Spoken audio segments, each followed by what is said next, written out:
Morning. तर आजच्या सकाळची सुरुवात मस्त झाडांना पाणी घालण्यापासून झाली आहे। तर मी आणि मुद्रा झाडांना आज पाणी घालतो आहोत। सो 2 दिवस झाडांना पाणी घालायचं विसरून गेल्यामुळे थोडीशी झाडं सुकल्यासारखी झाली आहेत आणि ही बाल्कनी मला छान करायची आहे। थोडंसं याचा मेकओव्हर सुद्धा करायचा आहे, पण सध्या जेवढी झाडं आहेत त्यांना व्यवस्थित पाणी घालून ती वाढवते आहे। आणि बाल्कनीमध्ये मला भरपूर अशी फुलांची झाडं लावायची आहेत, कारण फुलांची झाडं आहेत पण त्याला फुलंच येत नाहीयेत। सो मस्त जेवढी झाडं लावायची आहेत तेवढी लावणार आहे मी आणि बाकीची झाडं आहेत ती खाली नेऊन ठेवणार। तर आज मस्त दिवसाची सुरुवात तर झालेली आहे। सो दिवसभरामध्ये काय काय होतंय ते ह्या व्हिडिओमध्ये तुम्हाला बघायला मिळेल। आजचा दिवस आमचा कसा जातोय, मी काय काय बनवते आहे, कुठे कुठे जाते आहे, सगळं ह्या व्हिडिओमध्ये तुम्हाला दिसेल। असू दे इट्स ओके। ए बाई इथे घाल इथे।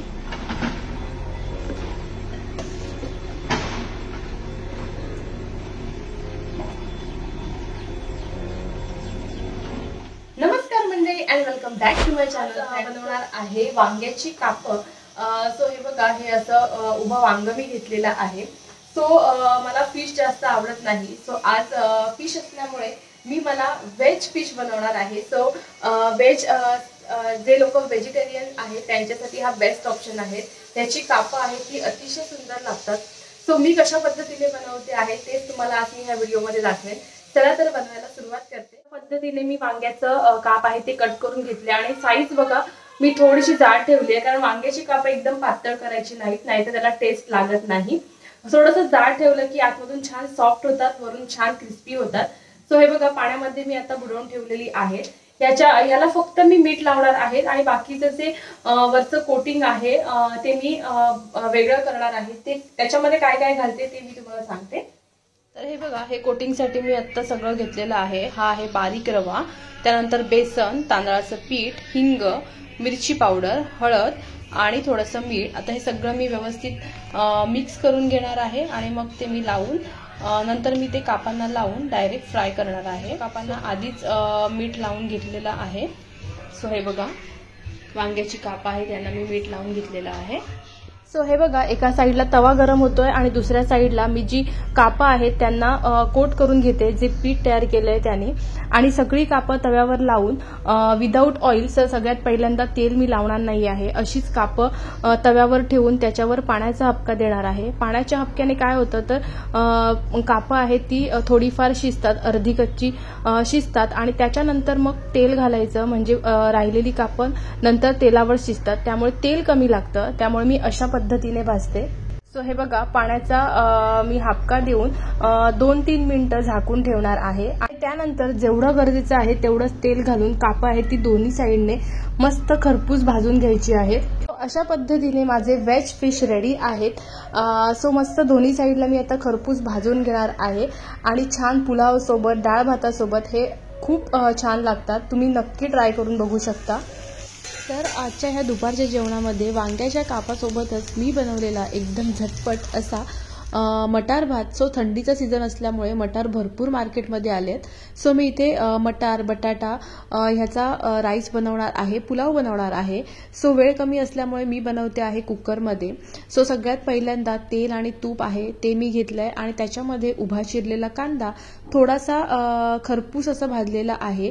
मग त्याच्यामध्ये मी ऍड केलेलं मटार आणि बटाटा कांद्यावर 2 मिनिटं परतवून घेतलं आणि मग त्याच्यामध्ये ऍड केलं दही आणि बिर्याणीचा मिक्स मसाला। त्यानंतर टोमॅटो आहे ते वरून टाकले। सो 2 मिनिटं ही शिजवायचं आहे ग्रेव्ही आणि मग त्याच्यामध्ये ऍड करायचं आहे बासमती राईस।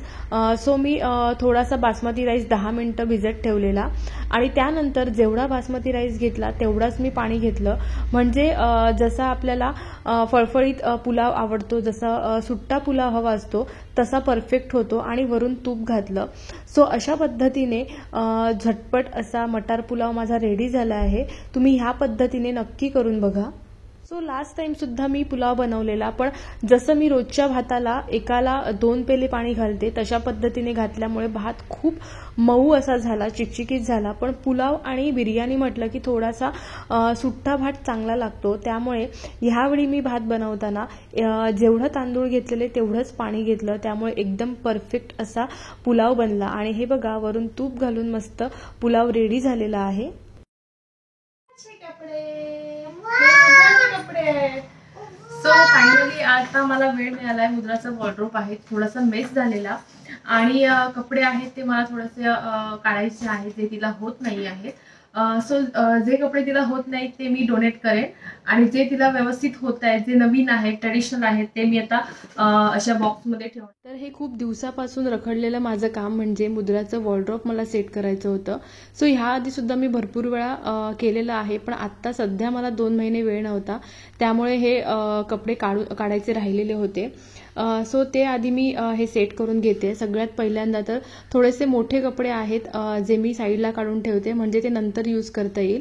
आणि काही तिचे एकदम छोटे लहानपणीचे कपडे आहेत ते मी मेमरीजसाठी, आठवणीसाठी म्हणून सुद्धा ठेवून दिलेले आहेत. 1-2 कपडे त्याच्यामधले. आणि ह्या आधी सुद्धा मुद्राचे घरात घालायचे कपडे, त्यानंतर बाहेर घालायचे कपडे, असे मी वेगवेगळे बॉक्स बनवले आणि त्यातले काही कपडे मी लास्ट मंथमध्येच देऊन टाकले. सो मी असे कपडे तिचे साईडला काढून जमा करून ठेवते आणि जेव्हा भरपूर सारे जमा होतात तेव्हा मी ते देऊन टाकते. कारण कोण ना कोणतरी वापरतं, घरात ठेवून ते खराब होण्यापेक्षा कोणतरी वापरणं हे खूप चांगलं आहे. सो मुद्राचेच नाही तर मी माझे, श्रेयसचे, दोघांचे कपडे सुद्धा जर आम्हाला होत नसतील किंवा थोडेफार जुने झाले असतील तर ते मी काढून लगेच देऊन टाकते. आता माझ्याकडे अजून एक पिशवी आहे ज्याच्यामध्ये मुद्राचे काही नवीन कपडे आहेत, पण ते लहानपणीचे आहेत जे तिला होत नाहीत. ते सुद्धा मी लवकरच डोनेट करून टाकणार आहे. आता सध्या तिचे ट्रेडिशनल कपडे सुद्धा भरपूर झाले असल्यामुळे आता मी काय करणार आहे, तिचे जे ट्रेडिशनल स्कर्ट, ब्लाऊज वगैरे आहेत ते एका बॉक्समध्ये सेट करून ठेवणार आहे. म्हणजे मला काढताना लक्षात राहील आणि काढताना काही मेस होणार नाही. जे तिचे ट्रेडिशनल कपडे लग्नासाठी किंवा काही स्कर्ट, ब्लाऊज, साडी वगैरे आहे ते मी एका बॉक्समध्ये सेट करून ठेवणार आहे.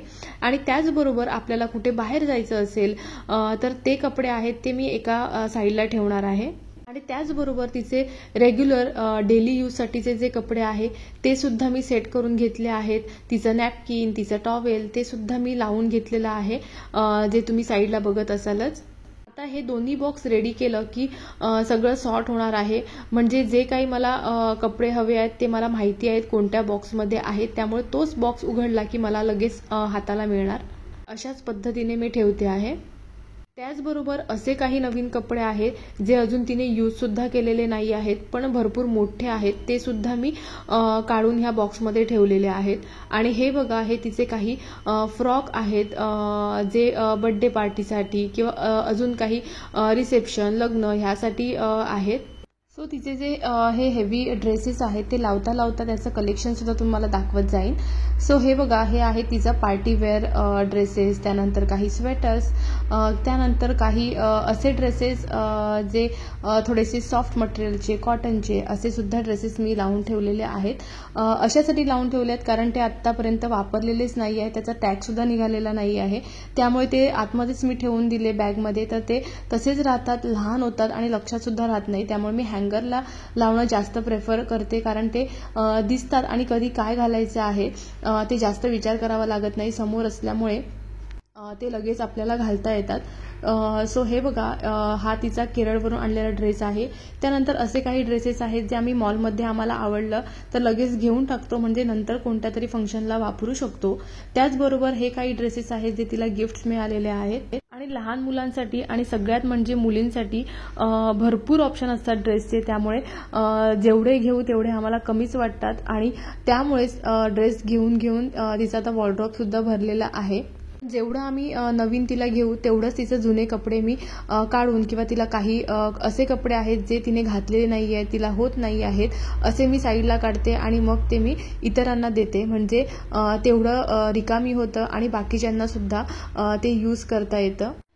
सो वरच्यावर 1-2 महिन्याने तिचं वॉर्डरोब आहे मुद्राचं, ते मी लावत असते. त्यामुळे मला जेव्हा कधी वॉर्डरोब लावायचा वेळ येतो तेव्हा जास्त काही मेहनत घ्यावी लागत नाही, भरपूर इझिली मी हे सेट. सो अशा पद्धतीने आजचं काम तर माझं झालेलं आहे. सो आजचा व्हिडिओ मी इथेच थांबवते.